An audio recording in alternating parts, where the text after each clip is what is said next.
गरीब की दुखी बेटी की कहानी। एक छोटे से गांव में मोहन नाम का किसान अपनी पत्नी सुमन और बेटी राधा के साथ रहता था। मोहन बहुत गरीब था, लेकिन अपनी बेटी राधा से बहुत प्यार करता था। राधा भी अपने माता पिता का सहारा बनना चाहती थी। वह पढ़ाई में बहुत होशियार थी और बड़े सपने देखती थी, लेकिन गरीबी की वजह से उसकी पढ़ाई में रुकावटें आने लगीं। गरीबी का संघर्ष। मोहन के पास एक छोटा सा खेत था, जिससे वह मुश्किल से अपने परिवार का पेट भर पाता था। कई बार फसल खराब हो जाती तो पूरे घर में भूख और तंगी का माहौल हो जाता। राधा अपने माता पिता को परेशान देखकर दुखी हो जाती, लेकिन उसने कभी हार नहीं मानी। वह दिन में स्कूल जाती और रात में अपने पिता के साथ खेत में काम करती। गांव के लोग मोहन और राधा का मजाक उड़ाते। उनका कहना था कि गरीब आदमी की बेटी को पढ़ने से कुछ नहीं मिलेगा। लड़कियों को पढ़ाने की क्या जरूरत है?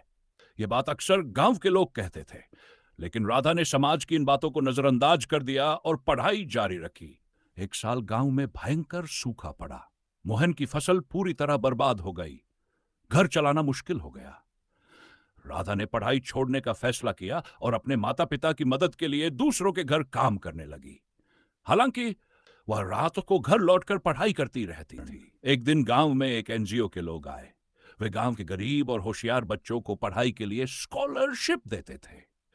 जब उन्हें राधा की कहानी पता चली, तो उन्होंने राधा को पढ़ाई के लिए आर्थिक मदद देने का वादा किया। राधा की मेहनत और लगन देखकर उन्होंने उसे शहर के एक बड़े स्कूल में दाखिला दिलवा दिया। राधा ने पूरी लगन से पढ़े दिन रात मेहनत करती और हर परीक्षा में टॉप करती। उसकी मेहनत का नतीजा यह हुआ कि उसने कॉलेज में दाखिला लिया और इंजीनियरिंग पढ़ाई पूरी की। उसने अपनी पहली नौकरी से मिले पैसे से अपने माता पिता का कर्ज चुकाया और गांव लौटकर गरीब बच्चों के लिए एक स्कूल खोला।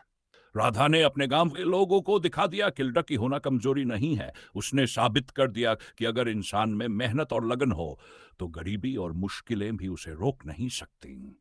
यह कहानी हमें सिखाती है कि शिक्षा सबसे बड़ा हथियार है, जिसे हम अपनी समाज की तकदीर बदल सकते हैं।